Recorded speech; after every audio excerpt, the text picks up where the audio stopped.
Bonjour à tous, mon nom est Louis-Charles Touin, je suis le député sortant de la circonscription de Rousseau à l'Assemblée nationale du Québec et votre candidat pour la CAQ lors de l'élection qui s'en vient le 3 octobre prochain.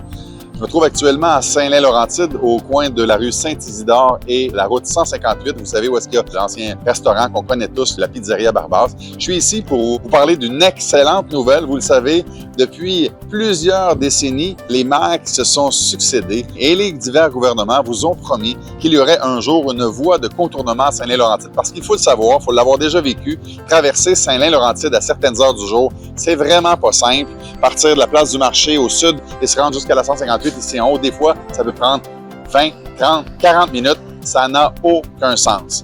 Donc, il y a un gouvernement qui a décidé de prendre la situation en main. En fait, on avait pris l'engagement en 2018 de réaliser ce projet-là qui est annoncé depuis tant de temps. Eh bien, la bonne nouvelle, c'est que les travaux ont débuté depuis le 12 septembre dernier et on est très heureux de ça. Pour vous résumer un peu l'historique de ce dossier-là, ça fait plus de 50 ans que ce projet-là a été annoncé, a été attendu.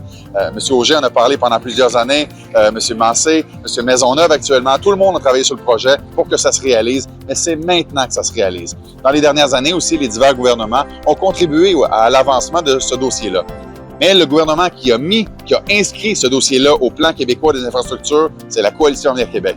Le gouvernement qui a débloqué les budgets de 69 millions de mémoire pour réaliser ce projet-là, c'est la Coalition Avenir Québec en 2022. Et ce projet qui est en 3 phases. La première phase, c'est à la partie sud. Vous vous rappellerez tous l'accident malheureux qui a coûté la vie au jeune Émile Martineau l'année dernière. Mais dans ce coin-là, on va élargir, on va mettre des voies de virage, on va mettre plus d'éclairage. C'est la première partie, la phase 1.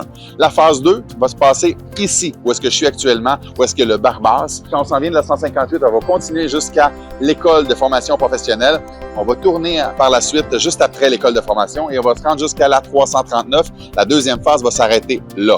La troisième phase, on part au sud, entre les maisons Usinez-Côté et le restaurant Nancy. On va entrer là. On va s'en venir derrière Maison Usinez-Côté et on va venir arrêter à la rivière. Évidemment, il y aura un pont qui sera construit entre les deux voies de contournement pour les unir les deux ensemble. C'est un projet qui est attendu par la grande majorité des commerçants de Saint-Lin, mais ça aura quand même des impacts, certains impacts négatifs chez les gens qui vont habiter tout près de cette voie de contournement-là. Et l'engagement que j'ai pour ces gens-là aujourd'hui, c'est de leur dire, le projet, il va se réaliser. Toutefois, je vais être à vos côtés. Et on va s'organiser, là, après l'élection, on va s'organiser une rencontre avec les gens du MTQ. Dès que les plans finaux seront prêts, on va s'asseoir avec eux.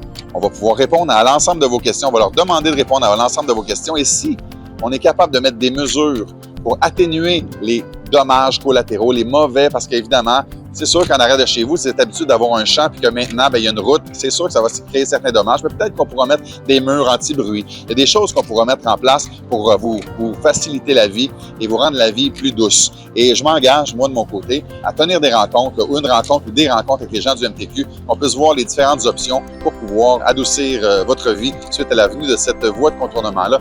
Attendu de plus de 50 ans, un engagement de la CAQ en 2018, extrêmement bénéfique pour la population, extrêmement bénéfique pour les commerces. Pour ce qui est des contrôles des effets, je m'engage à vous défendre pour qu'on puisse régler l'ensemble des problématiques qui pourraient vous affecter. Comme vous le savez, le 3 octobre prochain, c'est important d'aller voter. On est sur une très belle lancée dans Rousseau. Il n'y a jamais eu d'investissement autant que dans les 4 dernières années. Donc, le mot d'ordre est simple. Continuons.